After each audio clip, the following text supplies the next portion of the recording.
Bismillahirrahmanirrahim. Abwabul ilm. Hadis pertama. Wa an Muawiyah radhiyallahu anhu qala qala Rasulullah sallallahu alaihi wasallam man yuridillahu bihi khairan, barang siapa yang Allah subhanahu wa ta'ala menghendaki kebaikan bagi dirinya, yufaqihu fiddin, maka Allah subhanahu wa ta'ala akan memahamkan dia kepada agama. Jadi para ulama mengatakan di dalam hadis ini baginda Rasulullah sallallahu alaihi wasallam beliau bersabda, may yuridillahu bihi khaira, barang siapa yang Allah menghendaki untuknya khairan, kebaikan. Lafaz khair dalam hadis ini ditanwin, yang mana kata para ulama tanwinnya untuk ta'zim, untuk mengagungkan. Sehingga maknanya apa? Maknanya adalah apabila Allah subhanahu wa ta'ala menghendaki kebaikan yang besar, kebaikan yang agung kepada seseorang, maka dia akan dipahamkan kepada agama. Jadi bukan hanya sekedar kebaikan, tapi kebaikan yang agung, kebaikan yang besar. Dan kalau sudah dikatakan oleh Allah, dijanjikan oleh Allah subhanahu wa ta'ala bahwa yang akan datang itu satu kebaikan yang besar, maka kebesarannya, keagungannya sudah tidak bisa dibayangkan lagi. Karena perkara-perkara yang selama ini kita anggap besar di dalam pikiran kita, di dalam otak kita yang serba terbatas ini kita anggap besar, dalam anggapan Allah, dalam pandangan Allah ini perkara bukan perkara besar, perkara kecil saja. Contohnya Allah subhanahu wa ta'ala berfirman di dalam Al-Quran, walaqad zayyana as-samaa'a ad-dunya bimasabiha. Allah subhanahu wa ta'ala menghiasi langit-langit dunia, menghiasi langit dunia dengan lampu-lampu, yang mana hiasan langit dunia itu adalah matahari, bintang-bintang yang jumlahnya jutaan, jumlahnya sangat banyak yang tidak bisa dihitung, yang masing-masing besarnya kata para peneliti lebih besar dari matahari atau seukuran matahari. Perkara-perkara yang begitu besar di dalam pikiran kita, Allah katakan hanya lampu hias saja, hanya dikatakan sebagai lampu hias langit saja. Lah tidak bisa kita bayangkan kalau sudah dikatakan oleh Allah melalui Rasulnya bahwa akan didatangkan suatu kebaikan yang besar bagi orang yang paham agama, berarti sudah tidak bisa dibayangkan lagi bagaimana besarnya, bagaimana agungnya. Kalau yang bisa kita pahami, maka sedikit dari keistimewaan, sedikit dari kemuliaan yang Allah berikan dari ahli ilmu yang bisa kita pahami.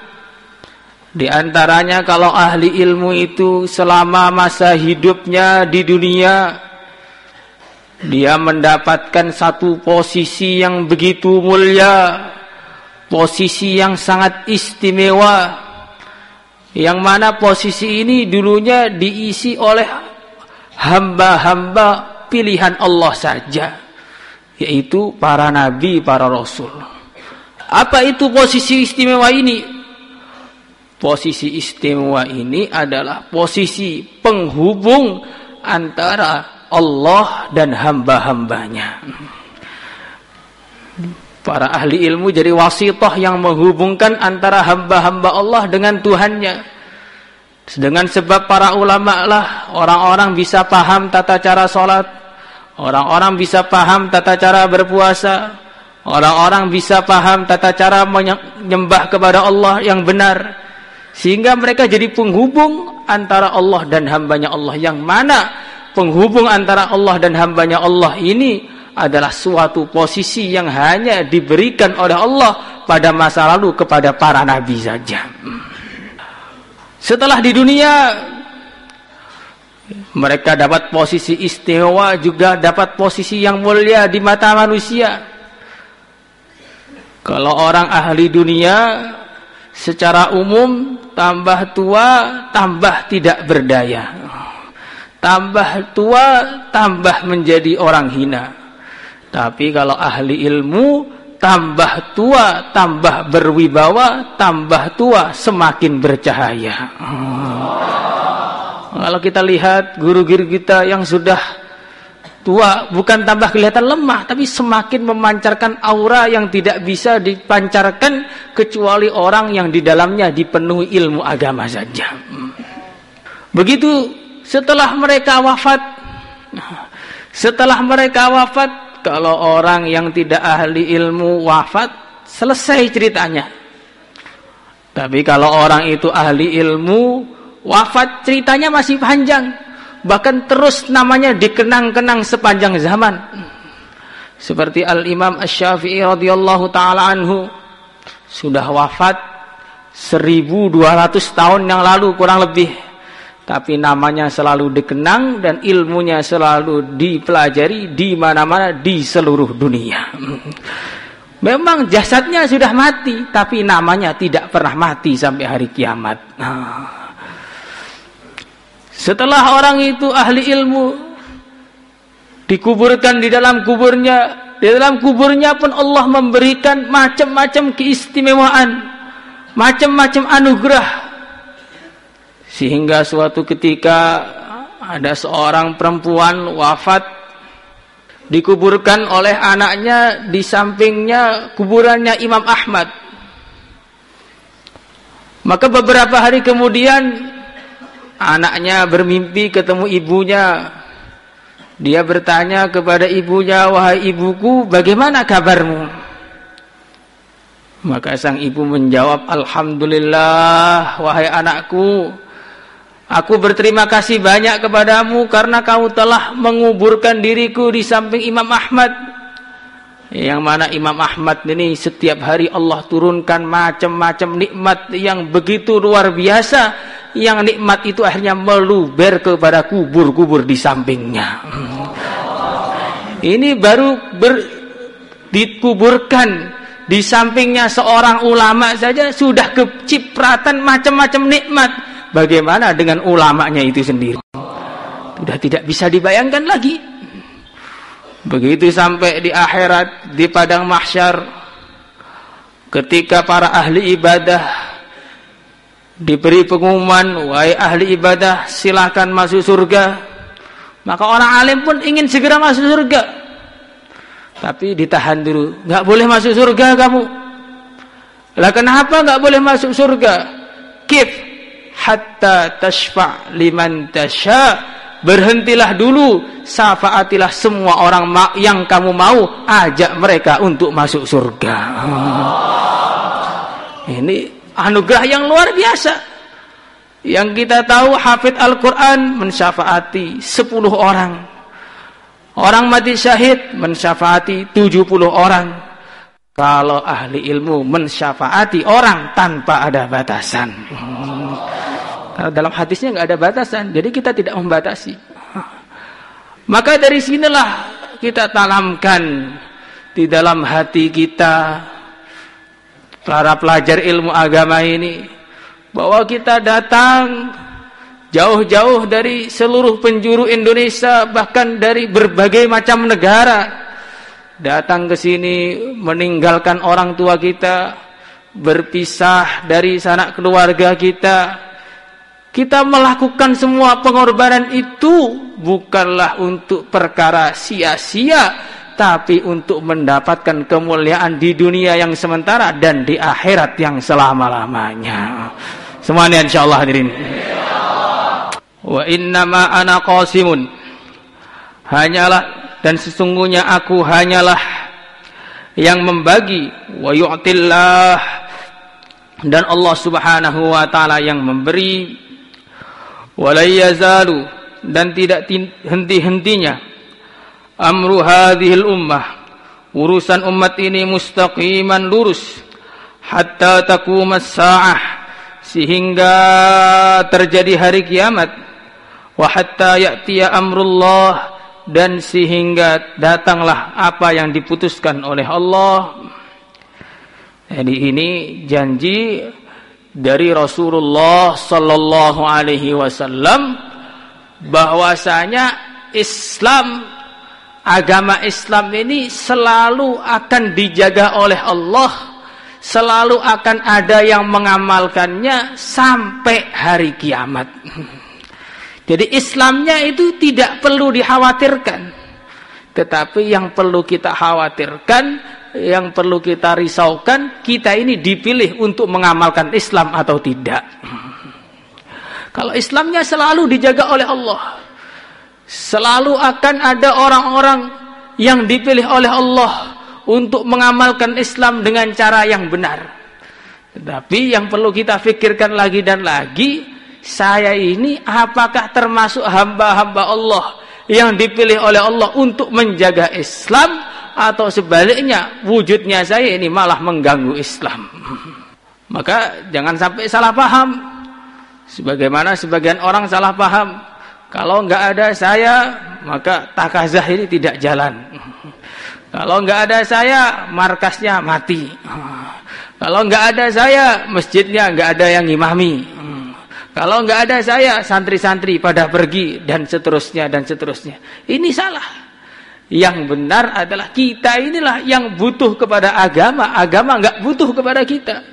Maka kita harus selalu menangis, merengek-rengek kepada Allah agar kita ini tetap dipilih oleh Allah sebagai orang-orang yang menjaga agama, mengamalkan agama sampai akhir hayat kita. Semuanya insyaallah. Rawahul Bukhari wa Muslim wa Tabarani illa annahu qala sami'tu Rasulullah sallallahu alaihi wasallam yaqul, aku mendengar baginda Rasulullah sallallahu alaihi wasallam, beliau bersabda, ya ayyuhan nas, wahai para manusia, innamal ilmu bitta'allum, hanyalah ilmu didapatkan dengan cara belajar, wal fiqhu bittafaqquh, dan kepahaman agama bisa didapatkan dengan cara berusaha untuk memahami agama. Jadi ini adalah cara dasar dalam orang itu belajar ilmu. Untuk mendapatkan kepahaman agama tidak ada cara lain kecuali kita ini harus belajar ilmu agama, meluangkan waktu untuk belajar ilmu agama. Karena apa? Walaisa ahadun yuladu aliman. Tidak ada satu orang pun yang lahir tiba-tiba sudah menjadi orang alim, tiba-tiba sudah menjadi seorang ulama. Tidak. Wa innamal ilmu bitta'allum.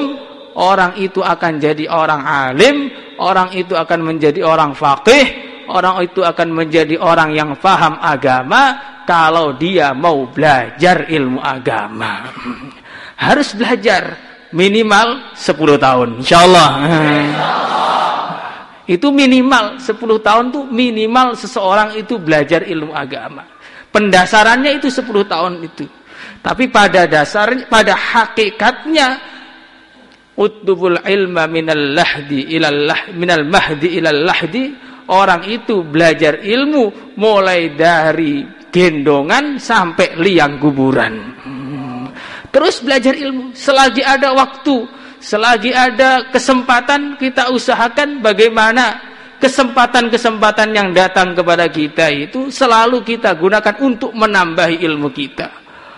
Wa kun mustafidan kulla yaumin ziyadatan minal ilmi wasbah fi buhuril fawaidi. Jadi setiap hari berusahalah bertambah istifadah, tiap hari tambah ilmunya. Hari ini paham nahwu bab marfu'at, besok paham bab mangsubat, besoknya lagi mahfudot, sampai SPN paham 100%. Karena kadang-kadang sudah ngaji 8 tahun 10 permasalahan nahwu saja belum paham. Makanya dibikin lagi ulang 10 permasalahan nahwu. Disusun ulang yang begitu sistematis biar apa? Biar mudah. Kita belajar lagi. Hari ini paham lagi nanti fikih bab taharah, besok bab salat, besoknya lagi bab zakat, besoknya lagi bab puasa, besoknya lagi bab haji. Terus ada perkembangan. Itulah namanya santri yang sebenar-benarnya. Bagaimana kita ini bukan hanya jadi santri 10 tahun, tapi jadi santri sampai mati, insyaallah. Wa innama yakhsyallah, hanyalah takut kepada Allah min ibadihi, dari hamba-hambanya Allah, al ulama, yaitu hamba-hamba Allah yang jadi ahli ilmu. Dari sini kita bisa pahami bahwasanya tanda ahli ilmu yang sebenarnya, tanda orang itu paham agama yang sebenarnya, ketika orang itu takwa. Jadi kelebihannya ahli ilmu dengan tidak ahli ilmu, perbedaannya ahli ilmu dengan tidak ahli ilmu, diantaranya yang menonjol, innama yakhsyallaha min ibadil ulama, ketika orang itu jadi ahli ilmu, jadi seorang ulama, bertambahlah ketakwaannya kepada Tuhannya. Maka sebaliknya, kalau orang itu tambah ilmunya tapi tidak tambah takwanya, berarti dia bukan ahli ilmu yang hakikatnya. Seperti dikatakan, man izdada ilman walam yazdad hudan lam yazdad minallahi illa bu'da. Kalau orang itu tidak, barang siapa yang bertambah ilmunya tapi tidak bertambah petunjuknya, tidak bertambah ketakwaannya, maka tidak bertambah ilmunya kecuali tambah jauh dari Sang Pencipta. Artinya apa? Artinya kalau kita ini pengen tahu kita ini ahli ilmu atau tidak, itu takwa atau tidak. Dikatakan dalam satu hadis, inna a'lamakum billahi wa atqakum ana, atau kama jaa fil hadis. Orang yang paling alim mengenai Allah, masih orang yang paling alim dan paling takwa adalah aku. Baginda Nabi maksudnya. Berarti artinya apa? Kalau orang itu tandanya orang itu alim, dia itu jadi orang takwa. Kalau kita ini sudah merasa alim, paham kitab ini, paham kitab itu, tapi maksiatnya juga jalan terus, berarti itu hanya kaset saja. Jadi hanya kaset saja. Kalau mau jadi ahli ilmu yang sebenarnya harus takwa. Dan nanti kalau sudah orang itu ahli ilmu, kemudian dia takwa, jadilah dia semulia-mulianya manusia. Semoga termasuk kita.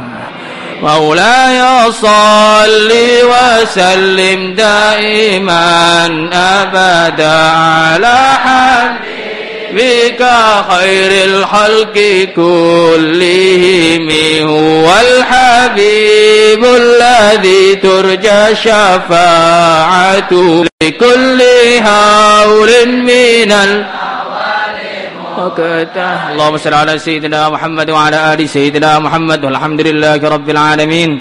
Allahumma anfa'na bima 'allamtana wa 'allimna ma yanfa'una wa zidna 'ilma. Alhamdulillah ala kulli hal wa na'udzu billahi min hali ahli an-nar. Nas'aluka min khairi ma sa'alaka 'abduka wa rasuluka wa nabiyyuka Muhammad sallallahu alaihi wasallam wa nasta'idzu bika min syarri ma sta'adaka minhu 'abduka wa rasuluka wa nabiyyuka Muhammad sallallahu alaihi wasallam. Antal musta'an wa 'alaika tuklan, la hawla wa la quwwata illa billahil 'aliyyil 'azim. Sallallahu alaihi sayyidina Maulana Muhammad walhamdulillahi rabbil alamin.